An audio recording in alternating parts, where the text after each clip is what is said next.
నమస్కారం అండి. ఇవాల్టి మన టాపిక్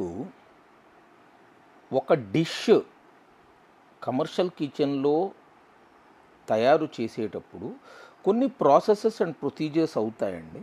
ఓకే, వాటి గురించి మనము మాట్లాడుకుందాం. మనం అనొచ్చు ఏంటంటే ఏమంత పెద్ద గొప్పగా ఉంటుంది, కమర్షియల్ కిచెన్స్లో ప్రొఫెషనల్స్ ఉన్నారు, వాళ్ళకు ఒక డిష్ చెప్పేస్తే అది మీకు తయారైపోతుంది అనేటటువంటి పాయింట్ ఉండొచ్చండి. అట్లా ఉండదు సార్, ఐడియాలజికల్ సర్కమ్స్టెన్సెస్లో. ఇది నేను ఎందుకు అంటున్నాను అంటే, మీరు ఒక పర్టికులర్ డిష్ని ఎవరైతే తయారు చేస్తున్నారో అతని యొక్క మైండ్ సెట్టు, దాని తర్వాత మీరు మీ రెస్టారెంట్లో కానీ ఫుడ్ పాయింట్స్లో పెట్టేటటువంటి యొక్క థాట్ ప్రాసెస్ రెండు కలిపేసి ఫైనల్లీ వచ్చేటటువంటి అవుట్పుట్ ఏంటంటే ఆ రెసిపీ యొక్క టేస్ట్ని కానివ్వండి, స్టాండర్డైజేషను డిపెండెంట్ అవుతుందండి. ఇండియన్ కిచెన్స్లో మనకి ప్రతిదీ అథెంటిక్, దాని తర్వాత ప్రతిదీ ఒరిజినల్, ఇటువంటివి కొన్ని పదాలు మనం వింటూ ఉంటామండి. This is the best dish, this is the original dish, this is the authentic dish. Okay, ఇది ఒక 200 సంవత్సరాల క్రితం నుంచి వస్తున్నటువంటి డిష్, ఎవ్రీథింగ్ ఈజ్ కరెక్ట్. కానీ మనము మారుతున్నటువంటి టేస్ట్ రిక్వైర్మెంట్ ప్రకారంగా ఈ రోజుకి మీకు వచ్చేటటువంటి కస్టమర్కి నచ్చేటటువంటి ఫుడ్ మీరు ఇవ్వగలిగితే అప్పుడే ఆ ఫుడ్ బిజినెస్ సక్సెస్ అవుతుందండి. లేకపోతే జనాలు మీ దగ్గర క్రేవింగ్ కోసం వస్తారు సార్. కానీ ఇప్పుడు ప్రతి ఒక్కళ్ళు ఏంటంటే నాకంటే బాగా చేసేవాడు లేరు, నాకంటే బెటర్గా చేసేవాడు లేరు, లేకపోతే నాదే అథెంటిక్, నాదే ట్రెడిషనల్, నాదే బెటరు అనేటటువంటి పదాలు వాడుతూ ఉంటారండి. ఓకే, అవి ఎవరు ఏ పదాలైనా వాడినా కస్టమర్ యొక్క రిక్వైర్మెంట్ని మీరు కంప్లీట్ చేయకపోతే మనము ఎంత వేరే పదాలు వాడినా at the end of the day అది అమ్ముడు పడకపోతే automatically that particular food is not reached the expectation. అది ఎక్స్పెక్టేషన్ రీచ్ అవ్వకపోతే కనుక అది మనకి నచ్చుతుంది అనేటటువంటిది మనము క్వశ్చనబుల్ మెథడ్ అన్నమాట. మీరు ఏంటంటే ఒక పెద్ద వంటవాడిని తీసుకొని రావచ్చు, లేకపోతే ఎక్స్పీరియన్స్ ఉన్నటువంటి బామ్మల్ని కానీ అమ్మమ్మల్ని తీసుకొచ్చేసి మీరు ఒక రెసిపీని రెసిపీని మీకు వచ్చినట్టు చెయ్యండి అనేటటువంటి పాయింట్ పెట్టచ్చు. కానీ ఏమైపోతుందంటే మనం రెసిపీని డెవలప్ అండ్ డిజైన్ చేసేటప్పుడు ఒకళ్ళ మీద మనము డిపెండెంట్ అయ్యేసి ఆ రెస్టారెంట్లో వచ్చేటటువంటి డిష్ని మనము క్రియేట్ కనుక చేసుకుంటే దాంట్లో కొన్ని ఇబ్బందులు ఉంటాయండి. రీజన్ ఏంటంటే ఇవాళ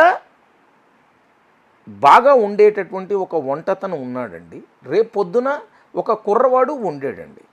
ఓకే, ఇద్దరు ఏంటి, ఆ కుర్రవాడు ఈ యొక్క వంట మాస్టర్కి అసిస్టెంట్ కింద ఉన్నాడు కాబట్టి అతను ఆ డిష్ని రెప్లికేట్ చేయగలడు అనేటటువంటిది ఒక నమ్మకం ఉంటుందండి. నమ్మకానికి రియాలిటీకి ఎప్పుడూ చెక్ చేసుకోవాలి సార్. నమ్మకం ఉండటంతో అతను మిగతా వాళ్ళకంటే తొందరగా ఆ డిష్ చేయగలడేమో కానివ్వండి, కానీ అతను ఎగ్జాక్ట్ రిప్లికా చేయాలి అంటే ఈ స్కిల్డ్ లేబర్ యొక్క ఫీల్డ్లో ఒకళ్ళు ఇంకొకళ్ళకి 90% ఆఫ్ ద టైం ట్రైన్ చెయ్యరు సార్. కాబట్టి మనకి అది ఒక రిసోర్స్, అది ఒక స్కిల్, ఓకే, అది ఒక ప్రొసీజర్. ఓకే, మనము మన రెస్టారెంటు బై ఎనీ ఛాన్స్ ఆ యొక్క ఐటమ్ మీద డిపెండెంట్ అయిందనుకోండి, అటువంటప్పుడు ఆ వ్యక్తి ఉన్నా ఆ వ్యక్తి లేకపోయినా మనకి ఆ డిష్ ప్రొడ్యూస్ అవుతూనే ఉండాలి, మ్యానుఫ్యాక్చర్ అవుతూనే ఉండాలి మన కమర్షియల్ కిచెన్స్ నుంచి. ఇది ఒక స్టాండర్డ్ ఐడియా. నేను ఇక్కడ సర్వీస్ స్టాండర్డ్ పెట్టట్లేదండి, ఇక్కడ food quality and taste measurement యొక్క స్టాండర్డ్ నేను చెప్తున్నాను. ఎందుకంటే కస్టమరు మీదికి ఒక 10 రెస్టారెంట్స్ అదే గలీలో ఉన్నా కొందరు మీ చట్నీ బాగుందని మీ దగ్గరికి రావచ్చు, మీ సాంబార్ బాగుందని మీ దగ్గరికి రావచ్చు. మిక్స్ అండ్ మ్యాచ్ కనుక తీసుకుంటే మీ దగ్గర ఒక 100 100 ఐటమ్స్ ఉండేటటువంటి మెనూ ఉంటే దాంట్లో రెగ్యులర్గా హెవీగా వెళ్ళేటటువంటివి కొన్ని వస్తువులే ఉంటాయండి. వాటిని మీరు కాపాడుకోవాలి. అట్లా అని చెప్పి మిగతా ఉన్నటువంటి వాటిని మీరు ఎందుకు వాటిని పాపులరైజ్ చేయలేదు అనేటటువంటి స్టడీ కూడా చేసుకోవాలండి. ఇప్పుడు మనకి ఒక చిన్న క్లారిఫికేషన్ కోసం నేను ఈ పాయింట్ ముందరే టచ్ బేస్ చేస్తున్నాను, ఎందుకంటే ఈ డిస్కషన్కి అది పెద్ద సమంజసం కాదు. కానివ్వండి, మెనూని మీరు తయారు చేసేసిన తర్వాత కొన్ని వస్తువులు బాగా వెళుతున్నాయి, కొన్ని వస్తువులు బాగా వెళ్ళటం లేదు అంటే ఆర్డరింగ్ రిక్వైర్మెంట్ ప్రకారంగా ఉంటుంది. ఇప్పుడు మనం ఒక 4 వస్తువులు తీసుకుందామండి. ఒక మసాలా దోశ, దాని తర్వాత ఒక పొంగలు, దాని తర్వాత ఒక పూరి, ఈ 3 వస్తువులు అనుకుందామండి. ఓకే, పొద్దున పూట మీకు విపరీతమైనటువంటి సేల్ ఉంది వీటికి. ఓకే, సాయంత్రం పూట చూసుకుంటే టప్పని చెప్పేసి 40% డిప్ అయిపోయింది సేల్. మీరు అనొచ్చు ఇవి పొద్దున బ్రేక్ఫాస్ట్ ఐటమ్స్ కాబట్టి సాయంత్రం పూట ఈ ఐటమ్స్ కోసం తయారు చేసేటటువంటి విధానం. ఇక్కడ మీకు 2 పాయింట్స్ మారుతాయండి. పొద్దున పూట వచ్చేటటువంటి క్రౌడు, సాయంత్రం పూట వచ్చేటటువంటి క్రౌడ్ ఈక్వల్ అనేసి కనుక మనం ఒక అసెస్మెంట్, ఏది ఈక్వల్ అంటే కనుక నోన్ పీపుల్, ఆ చుట్టుపక్కల ఉన్నోళ్ళే వస్తారు కాబట్టి ఆ అసెస్మెంట్ కనుక మనం చేసుకుంటే సాయంత్రం మనం ఇస్తున్నటువంటి ప్రోడక్ట్ ఆ పొద్దునిచ్చేటటువంటి ప్రోడక్ట్ యొక్క స్టాండర్డ్లో లేదు అనేటటువంటి పాయింట్ కూడా ఉండొచ్చు కదా. కాబట్టి మనము అది చెక్ చేసుకోవాలి. ఓకే, బై ఎనీ ఛాన్స్ నేను ఇస్తున్నటువంటి నా సర్వీస్ స్టాండర్డ్లో పొద్దున ఇస్తున్నటువంటి సర్వీస్ స్టాండర్డ్కిను సాయంత్రం ఇస్తున్నటువంటి సర్వీస్ స్టాండర్డ్ అంటే ఆ ఫైనల్ అసెంబ్లీ సరిగ్గా అవ్వట్లేదు. దీనికి 100 రీజన్స్ ఉంటాయండి. ఒకటి పిండి పులిసిపోవటం అవ్వచ్చు, లేకపోతే వేరే చట్నీలు పెట్టుకొని ఉండొచ్చు, దాని తర్వాత ఆ ఎవరైతే వంటతను ఉన్నాడో మారిపోయి ఉండొచ్చు. సో వీటన్నిటినీ మీరు చేసుకోవాలంటే పొద్దున్న మీరు ఇస్తున్నటువంటి రెసిపీ ఏదైతే ఉందో సాయంత్రము అదే రెసిపీ ఇస్తున్నారా, రెసిపీని మారుస్తున్నారా అనేటటువంటి డిసిషన్ కూడా మీరు చేసుకోవచ్చు. ఎట్లా ఉంటుందంటే మీకు ఇప్పుడు సాంబార్ ఉందండి, టిఫిన్ సాంబార్ వేరండి, మీల్స్ సాంబార్ వేరు. ఓకే, సో మీరు టిఫిన్ సాంబార్ చేసేసి అది మీల్స్కి ఇచ్చారు అంటే customer may not be satisfied. So keep that particular point in mind. ఒక డిష్ మన కిచెన్లో జన్మించాలి అన్నప్పుడు ఫస్ట్ దానికి ఒక రెసిపీ ఉండాలి, దానికి ఒక ట్రైన్డ్ టీమ్ ఉండాలి, దానికి కావాల్సినటువంటి వస్తువులు ఆ బెస్ట్ క్వాలిటీ డిష్ ప్రొక్యూర్మెంట్ చేసేందుకు అవి అవైలబుల్ ఉండాలి. దాని తర్వాత వాటికి కావాల్సినటువంటి ఎక్విప్మెంట్ కూడా మీకు సర్వీసబుల్ అండ్ దెన్ రన్నింగ్ కండిషన్లో అవైలబుల్ ఉండాలి. ఇదంతా అయిన తర్వాత మీ యొక్క అసెంబ్లర్ ఎవడైతే ఉన్నాడో లేకపోతే వంటతను ఎవరైతే ఉన్నారో అతని మైండ్ సెట్ క్రిస్టల్ క్లియర్ ఉండాలి. అతను ఏది ఎగ్జైటెడ్ స్టేట్లో కాకుండా ఒక ఎగ్జైటెడ్/డిప్రెషన్ స్టేట్లో కాకుండా నార్మల్ స్టేట్లో ఉన్నాడు అనేటటువంటి పాయింట్ మైండ్లో పెట్టుకుని దాని తర్వాత మీరు ఉండేటటువంటి ప్రాసెస్లో మీ ఎస్ఓపిని ఓవర్ రైడ్ అయ్యేటటువంటి కండిషన్స్ మీరు పెట్టుకోకుండా చూసుకోండి. Okay, and everything should be in that equal condition. So వాటన్నిటికీ మిస్టేక్ ప్రూఫింగ్ చేసేసుకున్న తర్వాత ఈ డిష్ తయారైపోయిన తర్వాత మీరు వాటిని ప్లేటింగ్ చేస్తారు. ప్లేటింగ్ చేసేసిన తర్వాత ఆ ప్లేటింగ్కి తగ్గ వస్తువులు మీ స్టివర్డ్ సరిగ్గా చూసుకుంటాడు, సరిగ్గా చూసుకుని దాని తర్వాత ఇస్తాడు. సో ఇప్పుడు వంటతను బాగా చేశాడు, ఓకే, ప్లేటింగును దాని తర్వాత వచ్చేటప్పటికి చట్నీసు సరిగ్గా లేవనుకో, వాటితో పాటు వచ్చేటటువంటి కాండిమెంటు, ఫైనల్ జడ్జ్మెంట్ ఎప్పుడూ ఫెయిల్ అయిపోయే ఛాన్స్ ఉంది. కాబట్టి మనకి ఎప్పుడైనా సరే కస్టమర్ యొక్క రిక్వైర్మెంటు మైండ్ సెట్ని మనం సెట్ చేసుకోవాలి. మీరు అనొచ్చు కస్టమర్ మైండ్ సెట్ కూడా వీటికి డిపెండెంట్ అవుతుంది కదా అంటే ఎస్ అండి, డెఫినెట్లీ ఎస్. కస్టమరు రోజు తినేటటువంటి వాడు ఒకరోజు బాగా కోపంతో ఉన్నాడో లేకపోతే డిప్రెషన్లో ఉన్నప్పుడు కొంత మార్పు వచ్చేటటువంటి అవకాశం ఉంది. కానీ ఇక్కడ వీళ్ళందరూ వాల్యూమ్ పెరుగుతారండి. అంటే ఇప్పుడు ఎట్లా ఉంటుందంటే కస్టమర్స్ యొక్క మీరు రేటింగ్ కనుక ఇదే వస్తువుని తీసుకుంటే మీరు ఒక వ్యక్తి తయారు చేసినటువంటి వస్తువా, దాని తర్వాత ఒక వ్యక్తి డెలివర్ చేసినటువంటి వస్తువు, అంటే ఇద్దరు కాంబినేషన్స్లో అయినటువంటి వస్తువు with complex set of circumstances surroundings and equipment and mind set తయారైనటువంటి వస్తువు ఒక 200 మంది తిన్నారనుకుందాం ఫర్ ఎగ్జాంపుల్. ఆ 200 మంది యొక్క ఒపీనియన్ మీరు యావరేజ్ బేసిస్ మీద తీసుకునేటట్టయితే కనుక అది ఒక ఇద్దరికో లేకపోతే ముగ్గురికో ఉంటుంది. ఎందుకంటే ప్రతి ఒక్కడు ఎగ్జైటెడ్ స్టేట్లో ఉండడు కదా, unless and until the situation is totally different. ఇప్పుడు వరద వచ్చిందండి ఒక పర్టికులర్ చోట, మొత్తం అంతా నీళ్లు ఉన్నప్పుడు చాలామంది ఎగ్జైటెడ్ స్టేట్లో ఉంటారు. కాబట్టేసి మీరు ఆ సర్కమస్టెన్స్ని పక్కన పెట్టండి. నేను చెప్పేది నార్మలైజ్డ్ సర్కమస్టెన్స్లో ఉన్నటువంటి మెథడ్స్ మీరు ఇక్కడ మైండ్లో పెట్టుకోవాలి సార్. సో మనము ప్రతి దాన్ని ఏది మీకు ప్రొడక్షన్ దగ్గర నుంచి ప్లేటింగ్ దగ్గర నుంచి మన ప్లేస్మెంట్ దాకా మీరు placement on the table of the customer మీరు జాగ్రత్తగా చూసుకొని దాన్ని సరిగ్గా చేసుకుంటే దెన్ ద కస్టమర్ వాల్యూ చైన్లో మీరు ఎక్కువ మార్కులు వస్తాయండి. You will become the number 1 class. ఆ సెక్షన్కి మీరు నెంబర్ 1 అవుతారు. ఎప్పుడైతే మీరు నెంబర్ 1 అయ్యారో ఆటోమేటికల్లీ మీ వాల్యూమ్ పెరుగుతుందండి. ఎందుకంటే word of mouth automatic marketing అయ్యేటటువంటి ఛాన్స్ ఉంది. అన్లెస్ అండ్ అంటిల్ ఈ మధ్య కాలంలో చాలామంది రివ్యూలు రాసేసి ఊరుకుంటున్నారు తప్పించి వర్డ్ ఆఫ్ మౌత్ కొంత తగ్గింది. కానీ but still that is the powerful tool కాబట్టి మనం అది చేసుకోవాలండి. ఇప్పుడు ఈ యొక్క ప్రొసీజర్లో మనము బర్త్ ఆఫ్ అ డిష్లో మనం మాట్లాడుకునేటప్పుడు ఫస్ట్ మీ కిచెన్ యొక్క ఎన్వైర్న్మెంట్ క్రిస్టల్ క్లియర్ ఉండాలండి. కిచెన్ యొక్క ఎన్వైర్న్మెంట్లో మీకు లెట్ సే ఫర్ ఎగ్జాంపుల్ మనము ఒక టిఫిన్ సెంటర్ గనక మనం నడిపిస్తున్నాము అంటే మీకు వాటిలో వచ్చేటటువంటి చేంజ్ పారామీటర్స్ ఏంటి అంటే, ఇప్పుడు ఇడ్లీ గనక వెయ్యాలి లేకపోతే దోశ కానీ వెయ్యాలి అనేటటువంటి ఒక పర్టికులర్ చిన్న యాక్టివిటీ పెట్టుకున్నప్పుడు దాని యొక్క ప్రెప్ వర్క్ మీకు దాదాపుగా 1.5 డే ముందర నుంచి మొదలవుతుందండి. ఎట్లా అంటే మీరు ఎయిదర్ మొన్నటి రాత్రి మీరు బ్యాటర్కి కావాల్సినటువంటి ఐటమ్స్ మీ యొక్క రెసిపీ రిక్వైర్మెంట్గా మీరు వాటిని నానపెట్టుకుంటారండి సఫిషియెంట్ వాటర్తో. చాలామంది నేను చూశానండి ఈ కిచెన్స్లో ఏమైపోతుందంటే ఒక మెయిన్ వంట మాస్టర్ ఒక రెసిపీ చెప్తాడు, ఓకే, దానికి ఒక ప్రొసీజర్ కూడా ఉంటుంది. కానీ హైడ్రేషన్ కంటెంట్ దగ్గరికి వచ్చేటప్పటికి వీళ్ళు వాటిని వాష్ కూడా సరిగ్గా చేయకుండా వాటిని బద్ధకం పోతారండి. సో మీకు ఫైనల్ ప్రోడక్ట్ యొక్క అవుట్పుట్ పోతుంది. కాబట్టేసి ఎప్పుడైనా నీళ్ళలో వేసేటప్పుడు ఎవరైతే రెసిపీ ఎస్ఓపి యొక్క కంట్రోలర్ ఉన్నాడో అతను అక్కడ చూసుకుని అవి కావాల్సినటువంటి ఐటమ్ని ప్రొసీజరైజ్ చేసుకుంటాం అవసరం అండి. ప్రొసీజర్/ప్రాసెస్లో పెట్టుకుంటాం అవసరం. ఇప్పుడు ఎట్లా అంటే మీరు లెటసే 1:4 రేషియోలో మీరు ఒక దోశ పిండి తయారు చేస్తున్నారు, ఓకే.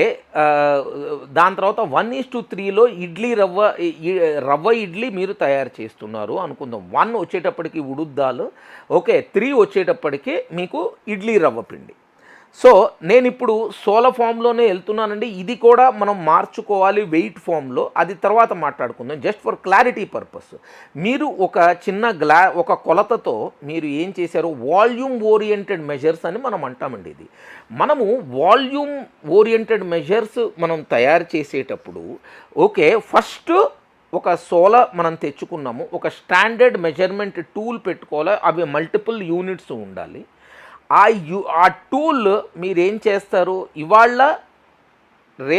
ఎల్లుండికి కావాల్సినటువంటి రిక్వైర్మెంట్ని నేను ఇవాళ హైడ్రేషన్లోకి తెచ్చుకోవాలి అంటే మీరు లెటసే ఫర్ ఎగ్జాంపుల్ మీరు ఇడ్లీ రవ్వ సన్నటి ఇడ్లీ రవ్వ వాడారు కాబట్టి ఫస్ట్ ప్యాకెట్ మీకు స్టోర్ నుంచి వచ్చినటువంటి ప్యాకెట్ అది ఉన్నదా, అది కంటెంట్ మెజర్తో రావాలి. అంటే ఎట్లా ఉంటుందంటే జనరల్లీ 1 కిలో మీకు మినపగుళ్ళు వచ్చినప్పుడు అవి స్ప్లిట్టా లేకపోతే గుండు వచ్చిందా, పొట్టు తీసేసి వచ్చిందా అనేటటువంటి అసెస్మెంట్ చేసుకుని దాని తర్వాత మీకు ఈ ఇడ్లీ రవ్వ మీకు రావాలి. ఇప్పుడు ఎవరైతే ఎస్ఓపి ప్రొసీజర్లో సోల ఫామ్లో కానివ్వండి వాల్యూమ్ ఫామ్లో కనుక ఇస్తున్నప్పుడు మీరు ఎప్పుడైనా వాల్యూమ్ ఫామ్లో తల కొట్టి వెయ్యాలండి, ఓకే. అంటే ఎట్లా అంటే you have to remove that one. అది ఒక సపోజ్ ఇప్పుడు మీరు ఒక చిన్న కప్ అన్నారనుకోండి, ఆ కప్పుకి తల కొట్టి ఉండాలి, ఓకే. సో మీరేం చేస్తారు, మొత్తం అంతా ఇప్పుడు ఒక ఒక గిన్నెలో మొత్తం ఇడ్లీ ప్యాకెట్లను ఓపెన్ చేసి పెట్టుకుంటారు, ఇడ్లీ రవ్వ ప్యాకెట్లను ఓపెన్ చేసి పెట్టుకుంటారు, ఇంకొక దాంట్లో వచ్చేటప్పటికి మినపగుండ్లు వేసుకుంటారు. ఏది మీకు ఎంత స్టోర్ నుంచి మీకు 1:3 అనేటటువంటి ఇది వెయిట్ ఫామ్లో మీకు వచ్చిన మీరు అవి చేస్తానన్నా కూడా మీకు దెర్ ఈజ్ నో ప్రాబ్లం. కానీ ఏంటంటే మీకు ఎస్ఓపి ప్రొసీజర్ ఇదే ఉంటే ఇదే ఫాలో అవ్వండి. ఓకే, సింపుల్గా దాన్ని ఓపెన్ చేసేసి, లేకపోతే మీరు బస్తాలు తెచ్చేసుకునేసి ఒక గిన్నెలో వేసుకున్నప్పుడు ఆ సోలా గిన్నె నుంచి తీసుకోండి. ఏదైతే ఏరియాలో మీరు స్టోర్ చేసి ఉంటారో ఆ టిన్ బాక్స్ నుంచి మీరు వాటిని బయటికి తీసేసుకుని సోలా ఫామ్లో తీసి ఒక మినపప్పు అన్న వెంటనే ఇంకొక దాంట్లో 3 ఇడ్లీ రవ్వ అని 2 వేరే వేరే వాటిలో వేసుకుంటా వెళ్ళండి. దాని తర్వాత సపరేట్గా నానపెట్టుకోండి, కలిపి నానపెట్టుకోవద్దండి. ఎందుకంటే ఏమన్నా ప్రాబ్లం వస్తే మీరు రీప్లేస్ చేసేందుకు ఈజీ ఉంటుంది. కాబట్టి మీరు ఏం చేస్తారు, ఇప్పుడు మీ మునపెగుళ్ళని నీళ్ళలో వేసుకుంటారు, దాని తర్వాత ఇడ్లీ రవ్వ ఉన్నటువంటిది ఇది వేసుకుంటారు. సేమ్ థింగ్ మీరు దోశకి వెళ్ళారనుకుందాము, దోశ ఫామ్లో మీకు 2 రకాల రైస్ ఉన్నాయి. ఓకే, 2 రకాల రైసు, దాని తర్వాత దాంట్లో కొంత శనగపప్పు, లేకపోతే కనుక మీరు శనగపప్పు లేకపోతే ఇది మెంతులు కనుక మీరు వేశారనుకుంటే, నేను చెప్పేది బేసిక్ అండి. ఓకే, ఇప్పుడు మనం జస్ట్ ఓన్లీ మెంతులు వేసారు అనుకుందాము. ఓకే, సో మీరేం చేస్తారు, ఒక కప్పు దీనికి ఏది ఒక కప్పు మినపగుళ్ళకి ఓకే మీరు సపరేట్గా ఏంటంటే స్ప్లిట్ రైస్ అంటే రా రైస్, ఓకే స్ప్లిట్ కానివ్వండి, లేకపోతే హోల్ రా రైసు, లేకపోతే స్టార్చ్ కంటెంట్ ఎక్కువ ఉన్నటువంటి రైస్ మీరు తీసుకుని దానికి 2 సోలలు అది వేసారు. దాని తర్వాత బాయిల్డ్ రైస్ ఒక సోల వేశారు అనుకుందాం. సో ఇవి స్ప్లిట్ ఉన్నా ఏది ఉన్నా first understand what the product you are using and then get in to it. ఇప్పుడు చాలామంది ఏమైపోతుందంటే సార్టెక్స్ అయిపోయిన తర్వాత మిగిలినటువంటి బ్రోకెన్ రైస్ని తీసుకుంటారు. మీరు కమర్షియల్ అరేంజ్మెంట్స్లోకి వెళ్తే కనుక అవి 18 రూపాయలు 15 రూపాయలకో మీకు అవి దొరుకుతాయి. కానీ ఇక్కడ వీటిలో ఉండేటటువంటి ప్రాబ్లము, వాళ్ళు సార్టెక్స్ చేసేటప్పుడు దాంట్లో మట్టి గడ్డలు మిగతా చెత్తంతా ఉంటుందండి.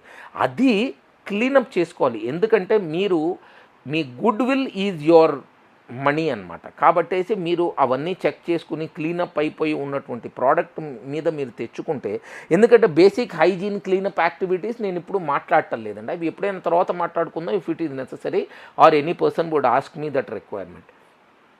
సో ఇవి మీరు పోసేసి దీని తర్వాత మనము ఒక గ్లాసు పోసినా, ఏది ఒక చిన్న క్వాంటిటీ చేసినా పెద్ద క్వాంటిటీ చేసినా నేను ఈ లెవెల్ దాకా ఆ బకెట్లో హైడ్రేషన్ చేస్తాను అనేటటువంటి పాయింట్ మనం పెట్టుకోవాలి.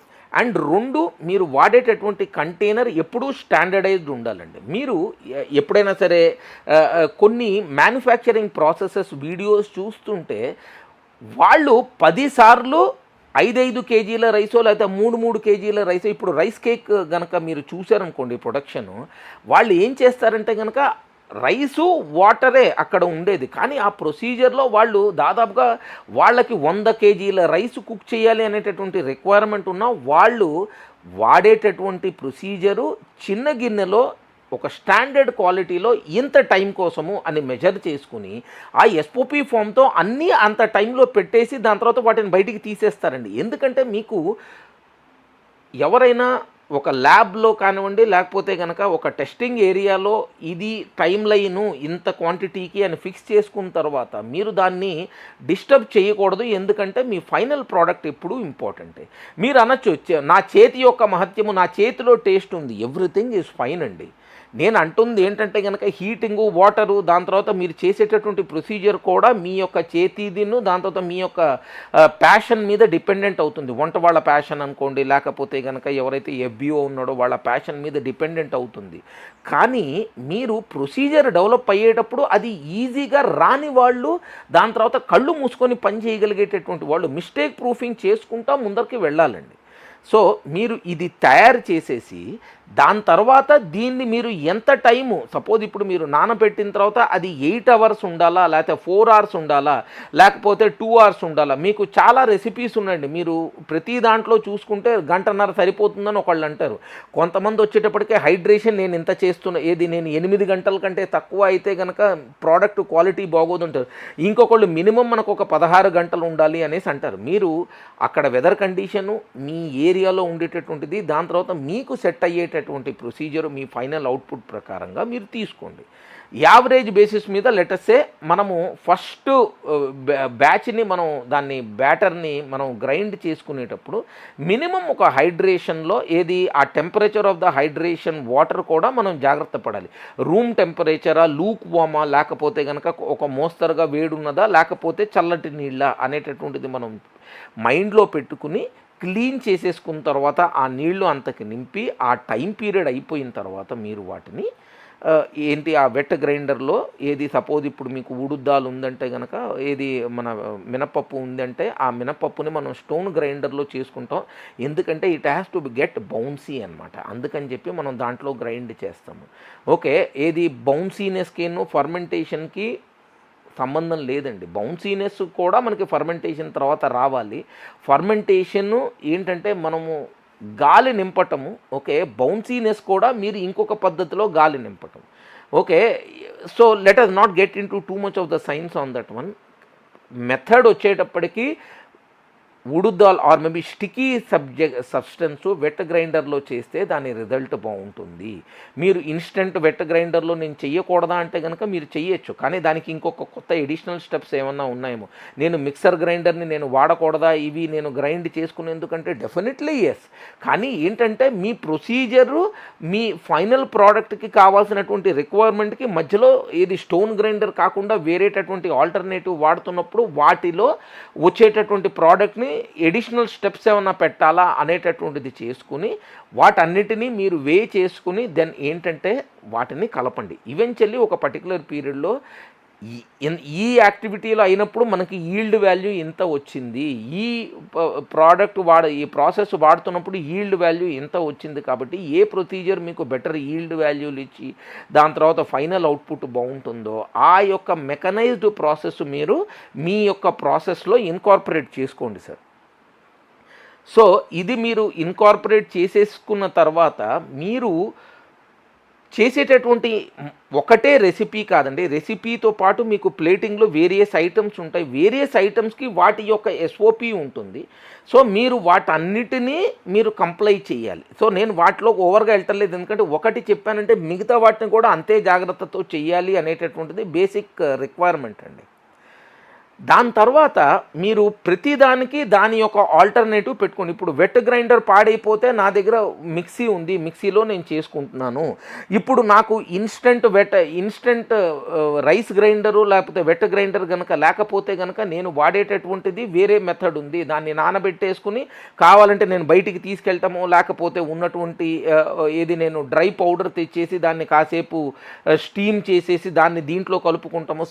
There are various other requirements. Okay, ఆ రిక్వైర్మెంట్స్ని చూసుకుని మీరు చేయండి. ఇప్పుడు ఫర్ ఎగ్జాంపుల్ మీ దగ్గర ఇడ్లీ రవ్వ లేదు, అటువంటిప్పుడు ఆల్టర్నేటివ్ ఏంటి, మీరు ఇడ్లీ రైస్ తెచ్చుకుని ఆ ఇడ్లీ రైస్ని మీరు ఏది మల్లెపూ ఇడ్లీ చెన్నైలో వాడేటటువంటి మెథడ్లో మీరు చేసుకోవచ్చు. మీ ఫైనల్ ప్రోడక్ట్ కొంచెం డిఫరెంట్ ఉంటుంది, కానీ మీరు చూసుకోండి. కాదు నేను రైస్ని గ్రైండ్ చేసేసి దాన్ని నేను ఇడ్లీ రవ్వ బదులుగా నేను అది వాడతాను అంటే కనుక మీ ప్రోడక్ట్ సరిగ్గా రాదండి. ఎందుకంటే ఆ ససెప్టబ్ అయినటువంటిది. దాని తర్వాత నేను ఉప్మా రవ్వ దీంట్లో పెట్టేసి నేను ఏది ఉడుద్దాలో ఉప్మా రవ్వ కలిపేసి నేను ఇడ్లీలు వేస్తాను అంటే వెయ్యొచ్చేమో, కానీ అది మీరు అనుకుంటున్నటువంటి ఫైనల్ ప్రోడక్ట్ యొక్క రిక్వైర్మెంట్కి సెట్ అవ్వకపోవచ్చు. కాబట్టి ఏదైనా చేయండి. మీకు ఇన్స్టెంట్ ఇడ్లీ రెసిపీసు చాలా ఉన్నాయండి, కానీ ఆ ఇన్స్టెంట్ ఈజీ దాంట్లో మీరు సూజీ వాడతారు, పెరుగు వాడతారు, ఇది వాడతారు, అది వాడతారు, అవన్నీ ఉన్నాయి. కానీ మీరు ఒక స్టాండర్డ్ పద్ధతిలో చేసుకునేటప్పుడు మీకు అది వయబుల్ అయ్యేటటువంటి మ్యానుఫ్యాక్చరింగ్ కాస్ట్ ఉండాలి. ప్రతిదానికి దాని యొక్క కాస్టింగ్ ఉంది. ఓకే, దాని యొక్క కాస్టింగ్ ఇప్పుడు వెట్ గ్రైండర్ అనుకోండి, what is the difference between a wet grinder and then as well as with mixer అంటే మిక్సర్ గ్రైండరు. మీరు ఒకటి గమనించాల్సింది ఏంటంటే వెట్ గ్రైండరు స్లో ఫామ్లో గ్రైండ్ చేస్తుంది, దాని తర్వాత అది ఎక్కువసేపు తిరుగుతుందండి. అంటే మీకు ఒక మోస్తరు సైజు ఉన్నటువంటి ఉడుద్దాలు ఏంటంటే మినపప్పు మీరు కనుక దాని లోపల వేశారనుకోండి, అది మీకు తిరిగేందుకు దాదాపుగా ఒక 40 నుంచి 50 నిమిషాలు అది గ్రైండ్ చేస్తుంది మీకు కావాల్సినటువంటి కన్సిస్టెన్సీకి. ఫర్ ఎగ్జాంపుల్ దాన్ని ఏంటంటే కాటుకలాగా, దాన్ని ఏంటంటే బౌన్సీగా ఉన్నటువంటి పిండి ఆర్ మెత్తగా పేస్ట్ లాగా అవ్వాల్సినటువంటి పిండి, దానికి ఒక సర్కమ్స్టెన్సెస్ ఉన్నాయి, అవి మనం చూడొచ్చు. కానీ ఇప్పుడు మీరు మిక్సీ అది కనుక లేకపోయినప్పుడు మీకు మిక్సీ వచ్చిందనుకోండి, మీరు దాన్ని బీట్ చేసుకోండి. ఆ పిండిని తెచ్చి దాని లోపల ఎయిర్ కనుక నింపారనుకోండి, ఎందుకంటే గ్రైండింగ్ మెథడ్స్ ఆర్ డిఫరెంట్. అది మీరు దాని లోపల నింపితే దాని లోపల ఎయిర్ కనుక మీరు ఇన్ఫ్యూజ్ చేసుకుంటే ఈ మినపప్పులో ఆ రిక్వైర్మెంట్ సెట్ అవుతుందండి మీకు. 100% అంటే నేను చెప్పలేను, కానీ అట్లీస్ట్ అరౌండ్ 90-92% దాకా మీకు అది సెట్ అవుతుంది. 8% గ్యాప్ అయితే ఉంటుంది. ఆ ప్రస్తుతానికి ఉన్నటువంటి టైం మీకు గ్రైండర్లో చేసినటువంటిది రిజల్ట్ బాగా వస్తుందనుకోండి మీ దగ్గర ఉన్నటువంటి పదార్థాలతో, there is no harm in going with the mechanised process of a just mixer grinder. Not necessary it should always be done in a wet grinder. ఇప్పుడు నేను కొన్ని రెసిపీస్ డెవలప్మెంట్ చూశానండి, లేకపోతే కొన్ని షాప్ కీపర్స్ కమర్షియల్ ఏరియాల్లో నేను చేత్తో రుబ్బుతాను అనేటటువంటి పాయింట్ ఉంది. There is no harm in doing that one, ఎందుకంటే ప్రాసెస్ ఈజ్ ద సేమ్. కానీ దాంట్లో వాడేటటువంటి మోటార్ బదులు మన చేతులు తిప్పుతునేదాన్ని. కానీ కమర్షియల్లో వాల్యూమ్ ఎక్కువ ఉంటుంది కాబట్టి మీరు ఇట్లా నేను చేత్తో రుబ్బిందే నేను ఇస్తాను, లేకపోతే ఈ రకంగానే నేను చేస్తాను అనేటప్పుడు కమర్షియల్ వైబిలిటీలో దెబ్బతింటుంది. ఎందుకంటే మీరు ఇంకొక ఎడిషనల్ మ్యాన్ పవర్ని ఆ యొక్క ప్రాసెస్ కోసం పెట్టుకుంటున్నారు అనేటటువంటిది ఒక క్యాలిక్యులేటెడ్ థాట్ ప్రాసెస్ మీద మీరు చేసుకోవాలండి. కస్టమరు మీ దగ్గర 30 రూపాయల ఇడ్లీ బదులు నేను చేత్తో రుబ్బాను కాబట్టి దీన్ని నేను 60 రూపాయలకి ఇస్తాను, ఎందుకంటే నా శ్రమకు అంత వాల్యూ ఉంది అన్నారనుకోండి, వాళ్ళు దాన్ని గౌరవిస్తారేమో కానివ్వండి. Commercially they may not come and then sit with you unless and until somebody is too finicky with regard to the process. Okay, and then వాళ్ళు ఆ ప్రాసెస్తో అయితేనే అది బెటర్, మిగతాదంతే కాదు అనేటటువంటి మైండ్ సెట్ ఉన్న వాళ్ళే వస్తారు. వాళ్ళు మార్కెట్ పర్సంటేజ్లో తక్కువ ఉంటారండి, ఎక్కువగా ఉండరు. ఓకే, ఎందుకంటే ఇప్పుడు మీరు ఒక స్పీకర్ సిస్టమ్ కొంటున్నారనుకోండి, అటువంటప్పుడు మీరు నార్మల్ స్పీకర్స్ తీసుకునేవాళ్ళు, దాని తర్వాత ఆడియో ఫీల్కి సెట్ అయినటువంటి స్పీకర్స్ తీసుకునేటటువంటి కోవకి చెందిన వాళ్ళు చాలా డిఫరెంట్గా ఉంటారండి. ఇప్పుడు మీరు ఒక high end audio, for example Nakamichi ఇస్తున్నటువంటి స్పీకర్ సిస్టమ్ మీరు పెట్టుకున్నారనుకోండి, you have to spend a decent amount of money to the tune of 3 to 5 lakh rupees for a good system. అదే ఒక నార్మల్ సిస్టమ్ తీసుకుంటే ఒక 20 to 30,000 అవుతుంది. 20 to 30,000 వాడికి నేను ఈ నకమిచి ప్రోడక్ట్ క్వాలిటీతో నేను ఇస్తాను అంటే ప్రోడక్ట్ ఐడియాలజికల్లీ ఎక్కువ ఏమైపోతుందంటే మనం లాస్లో ఉంటాము. అండ్ ఇప్పుడు వాళ్ళకి ఆ నకమిచిలో ఉండేటటువంటి బెనిఫిషియల్ పాయింట్స్ అర్థం కావండి సరిగ్గా. ఆ అర్థం కానప్పుడు ఏమైపోతుందంటే ఒక కామెంట్ రిలేటెడ్ పాయింట్ ఉంటుంది, ఏంటంటే దిస్ ఇస్ వెరీ కాంప్లెక్స్ అనేటటువంటి పాయింట్ వస్తుంది. ఆ కాంప్లెక్స్ వాళ్ళకి అర్థం కాదు కాబట్టి కాంప్లెక్స్ అంటారు. ఆ కాంప్లెక్స్ అన్నప్పుడు వాళ్ళు మీ దగ్గరికి రావడానికి భయపడతారు. లేకపోతే కనుక అరే అక్కడికి వెళ్ళాను అంటే నాకు ఒక different kind of an item దొరుకుతుంది, ఆ different kind of an item నా రెగ్యులర్ యాక్టివిటీకి సరిగ్గా లేదు, నా పాకెట్కి కూడా సెట్ అవ్వదు, కాబట్టి నాకు తెలిసిన ఏరియాకి వెళ్తాను, నా పరిధిలో ఉన్నటువంటి ఏరియాకి నేను వెళ్తాను. ఇది కస్టమర్ మైండ్ సెట్ అయితే కనుక, నేను అందరు కస్టమర్లు అట్లా ఉంటారని కానీ, లేకపోతే నేను చెప్పిందే వేదం అని చెప్పట్లేదండి.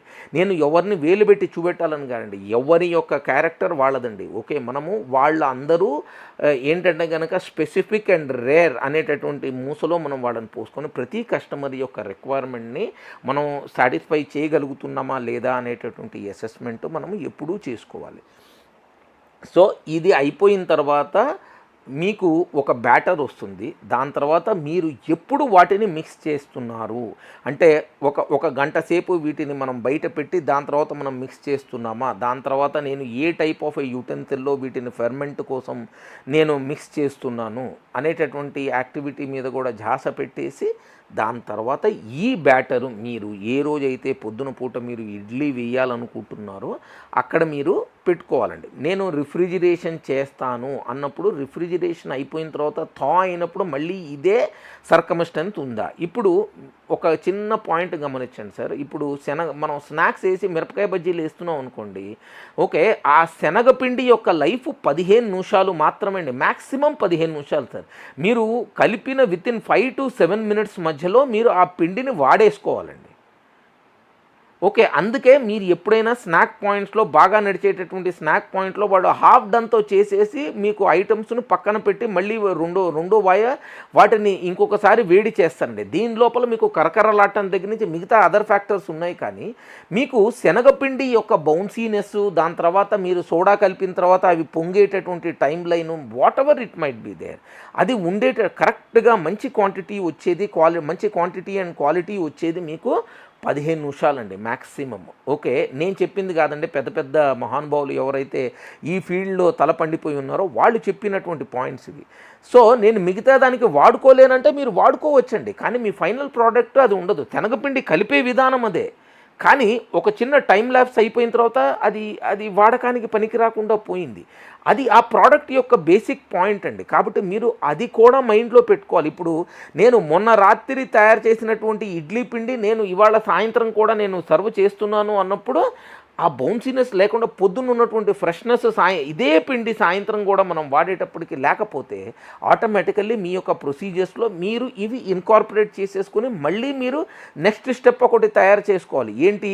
పొద్దున పూట వాయే సపరేటు, సాయంత్రం పూట వాయే సపరేటు. అంటే మీరు చేసేటటువంటి బ్యాటర్ యొక్క ప్రొసీజర్ సపరేట్ పెట్టుకోవాలి. నేను ఇంత చెయ్యాలా అనేటటువంటి క్వశ్చన్ వేస్తే ఎస్ అండి. మీరు మీ ప్రోడక్ట్ సరిగ్గా మీ దగ్గర జనాలు రావాలి అంటే కనుక మీరు దీనికంటే ఇంకా ఎక్కువ దాని లోపల డీప్ డైవ్ చేసేసుకుని అర్థం చేసుకుని టేస్ట్ కనుక డెవలప్మెంట్ చేసుకుని మంచి టాక్ కనుక తెచ్చుకున్నారంటే మీ దగ్గర జనాలు పడిపడి వస్తారండి. ఫుడ్ బిజినెస్లో వచ్చేటటువంటి return for a successful business beyond 35% ఉంటుందండి ఐడియాలజికల్లీ. ఒక మినిమం 30% సక్సెస్ఫుల్ వ్యాపారాల్లోనే చెప్తున్నానండి. సక్సెస్ఫుల్ వ్యాపారాల్లో బియాండ్ 30% to 40% ఉంటుంది. ఎందుకు ఈ 30% ప్రాఫిట్ మిగతా ఏ వ్యాపారంలోనూ దొరకదండి. కానీ ఇది ఒక శ్రమతో కూడుకున్నటువంటి పని. ఈ శ్రమతో కూడుకున్నటువంటి పనిని మనం శ్రద్ధగా గనక చేసుకుని దాని తర్వాత క్రమ పద్ధతిలో చేసుకుంటే, అంటే డిసిప్లిన్డ్గా గనక మనం చేసుకుంటే there is a chance of you being in the top list of the particular people in that particular area. And రెండు, understand your competition within that particular area and then try to provide an alternate, అంటే equal kind of an product మీరు వేరే వాళ్ళకి ఇవ్వటానికి equal and an alternative product అని నేను అంటానండి. Equal and an alternative product మీరు వాళ్ళకి ఇవ్వటానికి మైండ్ సెట్ పెట్టుకోండి. ఓకే.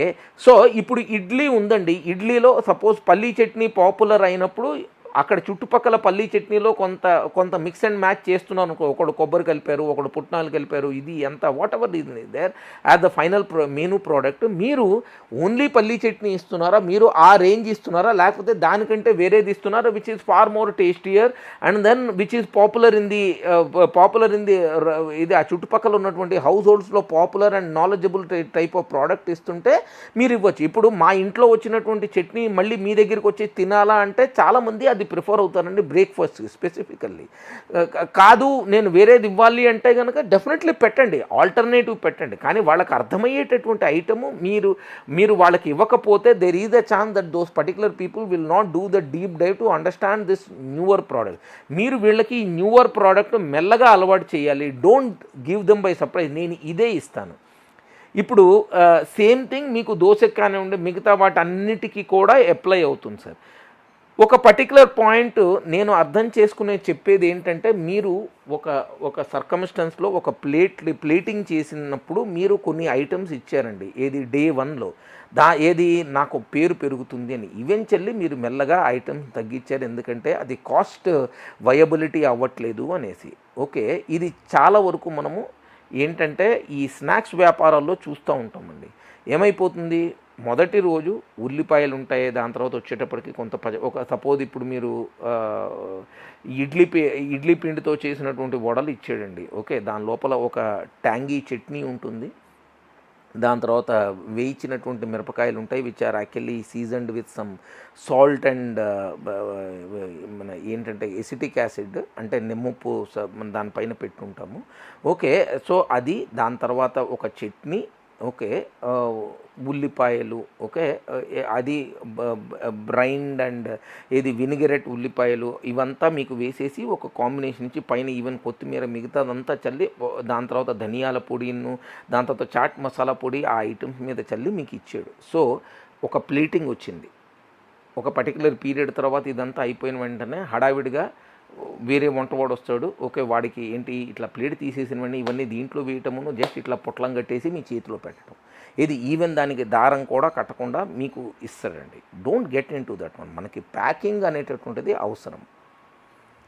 మీరు ఇవాళ ఉన్నటువంటి స్టాండర్డు ఒక 10 రోజుల తర్వాత అదే ఉండాలి, దాని తర్వాత 10 సంవత్సరాలు కూడా అదే ఉండాలి. అందుకని మీ యొక్క అసెస్మెంట్ కానివ్వండి, డిజైను డే 1 నుంచే జరగాలండి. ఓకే, సో డే 1 నుంచి జరిగి మీరు గనక ఆ స్టాండర్డ్ నేను ఇవాళ ఇస్తాను దాని తర్వాత ఇవ్వను, ఇది ఆఫర్ పీరియడ్లో ఇస్తాను, ఇది ఇంట్రొడక్టరీ పీరియడ్లో ఇస్తాను అంటే ఇంట్రొడక్టరీ ఆఫర్లు మీరు న్యూవర్ ఐటమ్స్కి ఇవ్వాలండి. అంటే మీరు మెనూ ఆల్రెడీ రన్ అవుతుంది, కొన్నాళ్ళు తర్వాత మీరు దాంట్లో పర్సంటేజ్ ఇస్తుంటే whatever it is there. ఇప్పుడు మీరు అడగచ్చు నన్ను ఒక క్వశ్చన్ ఏంటంటే, నేను ఈ ప్రోడక్ట్ యొక్క ఒరిజినల్ కాస్టు 50 రూపాయలు, ఓకే, ఒక ప్రొడక్షన్ తయారు చేసుకుని కొంత వేస్టేజ్ నేను యాక్సెప్ట్ చేసినప్పుడు, సో ఇప్పుడు నేను దీన్ని 30 రూపాయలకి ఎట్లా ఇవ్వాలి అనేసి. ఓకే, ఇంట్రొడక్టరీ ఆఫర్లో మీరు ఎట్లా పెట్టాలంటే మెనూ కాస్ట్ల మీద 20%, 30% తీసుకొచ్చేసి these particular items are going to be so and so అని గుర్తుపెట్టుకోవాలి. ఎందుకంటే ఆ period introductory period will be for a limited time, దాని తర్వాత మాత్రమే అది ముందరికి వెళ్తుంది. కాబట్టి అది మైండ్లో పెట్టుకోవాలి.